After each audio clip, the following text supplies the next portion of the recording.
and this is James from the Irish Physios. We're going to start talking today about Sinus Tarsi Syndrome.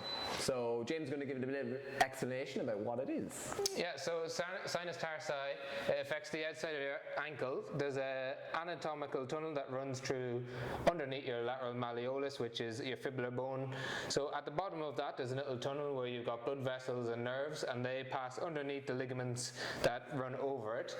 It can cause pain if it gets pinched, compressed, and that causes pain and swelling on the outside of the ankle.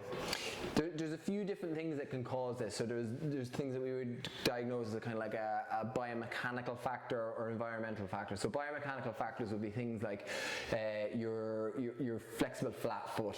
If you are someone that has a flatter foot, you're a little bit more at risk of getting this type of issue, just because there's a lot more pressure going through that area. It's the same for people who are a bit hypermobile. They also have a lot more range at the foot, so again can increase that pressure, so it can annoy those blood vessels and those nerves because there's just a little bit more range going through that joint. Environmental factors can be footwear. So if you're wearing inappropriate footwear, which causes a little more load going through there, again that can cause that irritation. A lot of our symptoms that we would be looking out for in this kind of an issue would be where you're getting pain or swelling along the outside of that foot. If you're looking at that area, as James was pointing out, and you put a bit of pressure onto it, it's fairly positive in a clinical setting that if the pain is in that area, that this is a diagnosis of a sinus tarsi syndrome. If you want to get further diagnosis for this, we can definitely go through like further imaging. So you might request MRI or a diagnostic ultrasound, which again can go on to confirming that this is the issue. Other symptoms that we would probably be looking out for, what else would you say, James? Yeah, so I think mostly uneven surfaces or anything that closes down the joint space. And then in clinic, as John said, we can normally test it by palpating it. And then in forms of treatment, strengthening, mobility and stability exercises are the first port of call to try and get it better.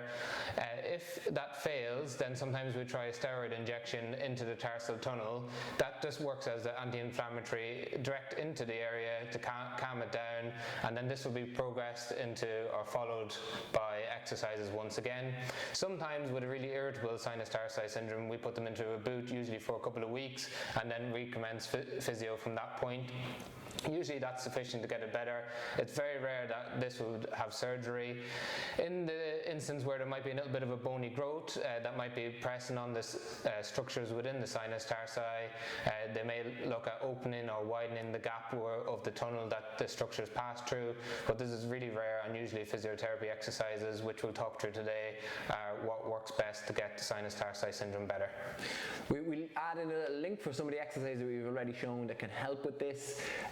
But yeah, if you are suffering from this, it's probably a good idea to either try out our videos or else seek the help from a medical professional.